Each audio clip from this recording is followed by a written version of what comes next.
नमस्कार. आज आपण एका अशा विषयावर बोलणार आहोत जो आपल्या सगळ्यांच्या घरात रोज येतो. दूध. पण जे दूध आपण इतक्या विश्वासाने पितो ते खरंच किती सुरक्षित आहे?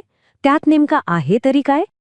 हो, कारण लाखो घरांमध्ये रोज सकाळी दुधाची पिशवी येते. हे दूध आपल्या रोजच्या जगण्याचा एक महत्त्वाचा भाग बनला आहे. पण काही स्वतंत्र लॅब टेस्ट्सनी एक असं सत्य समोर आणलंय जे ऐकून थोडी काळजी वाटू शकते. चला तर मग थेट मुद्द्यावर येऊया. पाहूया की ह्या लॅब टेस्टमध्ये नेमकं काय सापडलंय. आपण बोलतोय भारतातल्या काही सगळ्यात मोठ्या आणि लोकप्रिय दूध ब्रँड्सबद्दल. आणि हे जे निकाल आहेत ना ते खरंच धक्कादायक आहेत. बघा, Amul, Mother Dairy, Country Delight ही सगळी मोठी नावं आहेत. ह्यांच्या पाऊचमधल्या दुधाचे नमुने जेव्हा तपासले तेव्हा ते सुरक्षा चाचण्यांमध्ये फेल झाले. का? कारण त्यामध्ये आजार पसरवणारे बॅक्टेरिया खूप जास्त प्रमाणात सापडले.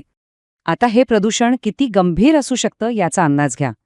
एका ब्रँडेड दह्याच्या पाऊचमध्ये विचार करा, सुरक्षित मर्यादेपेक्षा तब्बल 76,000 पटींनी जास्त बॅक्टेरिया सापडले. हो, 76,000 पट जास्त. हा आकडाच किती मोठा आहे. ह्या सगळ्या चाचण्यांमधून एक गोष्ट अगदी स्पष्ट झाली. जेवढ्या पण पाश्चराइज्ड पाऊच दुधाची तपासणी केली ते सगळे ब्रँड्स फेल झाले. पण दुसरीकडे जे UHT म्हणजे टेट्रापॅकमधलं दूध होतं ते मात्र पास झालं. त्यात कोणत्याही प्रकारचं प्रदूषण आढळलं नाही. बरं, मग आता प्रश्न असा येतो की हे फक्त काही नमुन्यापुरतं मर्यादित आहे का, की ही समस्या त्याहूनही मोठी आहे? चला तेच पाहूया. अनेकांना असं वाटू शकतं की अरे हे तर एखाद्या खराब बॅचचं प्रकरण असेल. पण जेव्हा आपण मोठ्या चित्राकडे पाहतो तेव्हा लक्षात येतं की ही काही तुरळक घटना नाहीये. हे एक सिस्टमॅटिक प्रॉब्लेम आहे. खरं तर फक्त ही एक टेस्ट नाहीये.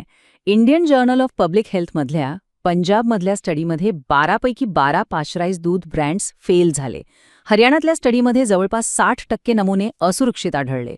आणि नॅशनल मिल्क क्वालिटी सर्व्हेसुद्धा हेच सांगतोय की ही एक देशव्यापी समस्या बनली आहे. आणि संशोधक अगदी स्पष्टपणे इशारा देत आहेत की हे दुधातील प्रदूषण सार्वजनिक आरोग्यासाठी खूप मोठा धोका आहे. विशेषतः लहान मुलं, गर्भवती महिला आणि वृद्ध व्यक्ती यांच्यासाठी तर हा धोका खूपच जास्त आहे. मग हे सगळं होतंय का? ह्याचं मूळ कारण म्हणजे आपली ब्रेक झालेली सप्लाय चेन.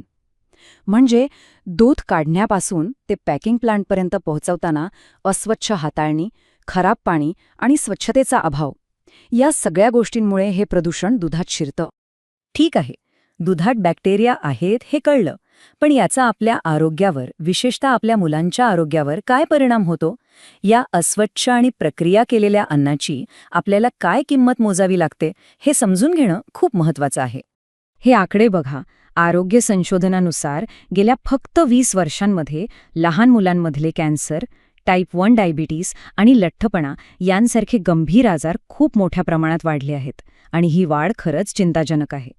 तज्ज्ञांच्या मते या सगळ्यामागे फक्त जेनेटिक्स नाहीये, तर आपली बदललेली जीवनशैली, आपलं वातावरण आणि सगळ्यात महत्त्वाचं म्हणजे आपला आहार जबाबदार आहे.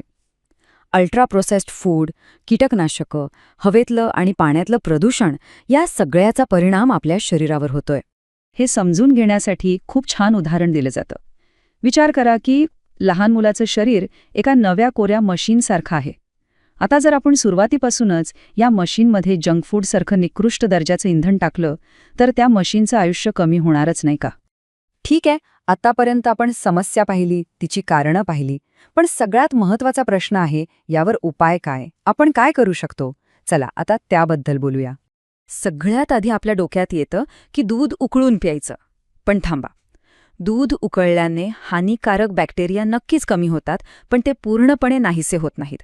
आणि त्यांनी आधीच दुधात जे टॉक्सिन्स तयार केले आहेत त्याचं काय? त्यामुळे दूध उकळणं हा एक उपाय आहे, पण तो परफेक्ट नाहीये. म्हणून या सगळ्या माहितीच्या आधारावर तज्ज्ञांनी एक सोपी 3 स्टेप स्ट्रॅटेजी सांगितली आहे, ज्यामुळे कुटुंबाचं आरोग्यही सुरक्षित राहील आणि खर्चही नियंत्रणात राहील. आणि ही गोष्ट फक्त दुधापुरती मर्यादित नाही. ते नवीन मशीनचं उदाहरण आठवते? ते मुलांच्या संपूर्ण आहाराला लागू होतं.